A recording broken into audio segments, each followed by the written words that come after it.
Hello and welcome to this message from Non-Woke Religion.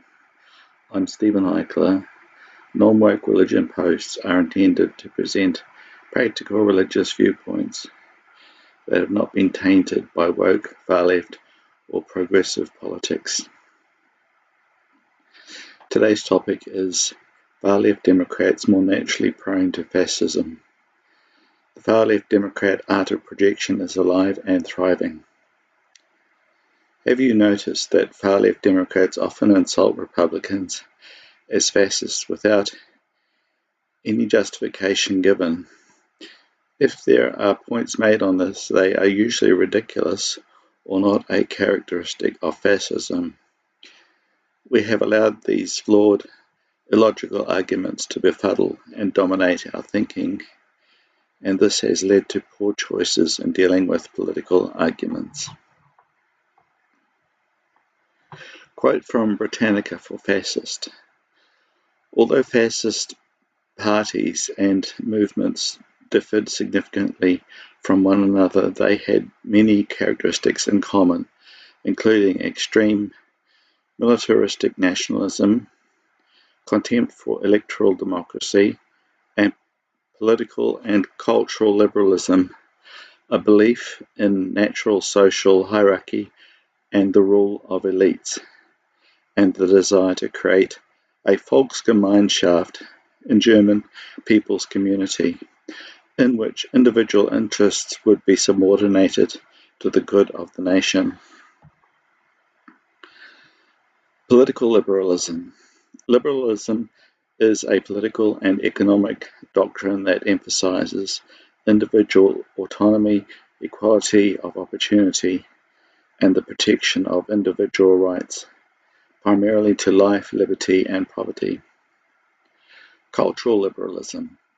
Cultural liberalism advocates respect for individual and cultural differences backed by democratic laws and human rights that protect things like freedom of expression, religion, marriage, and the press. Britannica have got the point about cultural liberalism completely wrong here, as this property was not a feature of the Nazi or Mussolini's fascists. Perhaps it would be true if the American meaning of liberal were used.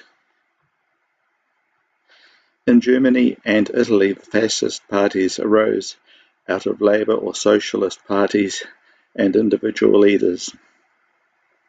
Mussolini was a socialist leader and then evolved to nationalism and fascism.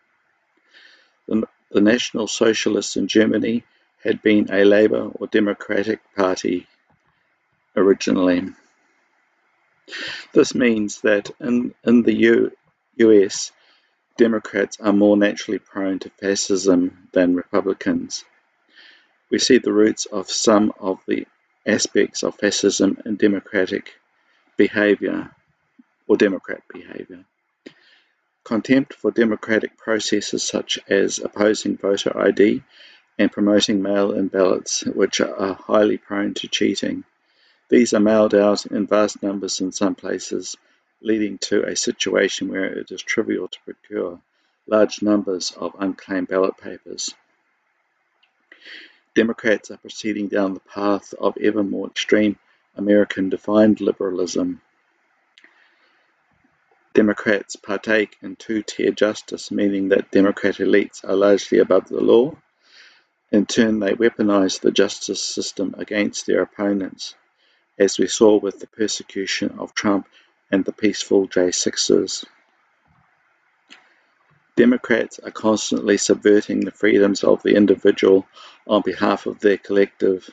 This is the opposite of traditional political liberalism. Tulsi Gabbard pointed out that Democrats are warmongers.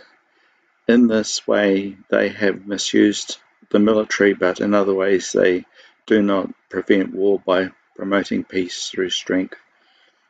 So the military is both misused to fight unnecessary wars and weakened at the same time. They don't care if the US eventually fails to defend itself, as they imagine that the conquerors would make them leaders of the new vassal state. This idea is also consistent with globalism. In general, when I say Democrats, I mean far-left Democrats. I have also commonly heard it said that socialism and fascism politicise the organs of the state to persecute their opposition. We saw the DOJ weaponised under Biden, along with the FBI and CIA.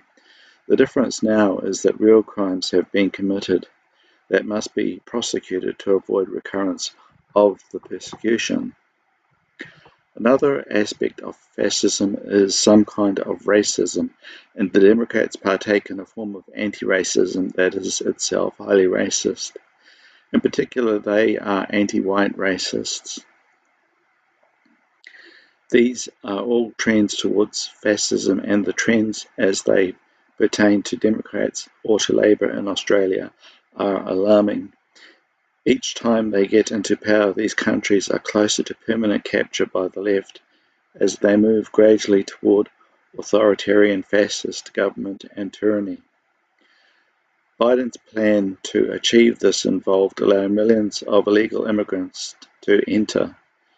These people would, he believed, become Democrat voters eventually, but in the short term they affected the allocation of congressional seats to favour Democrats.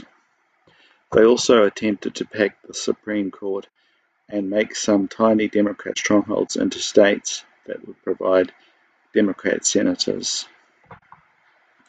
The Australian attempts to permanently capture government, including destroying freedom of speech and allowing bureaucracy to be the arbiter of truth, pushing the end of anonymity through a digital ID for social media would be a huge step in that direction.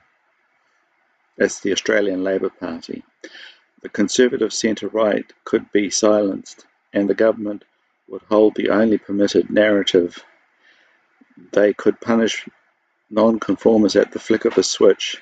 This would lock in far-left socialist governments with fascist tendencies for the foreseeable future.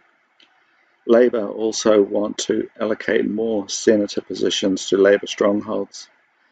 They also appoint far-left Marxist activist judges. The input of non-woke church and synagogue members on these matters is needed and would be appreciated. We need to warn our people that the Democrat and Labor fascistic tendencies are incompatible with our culture.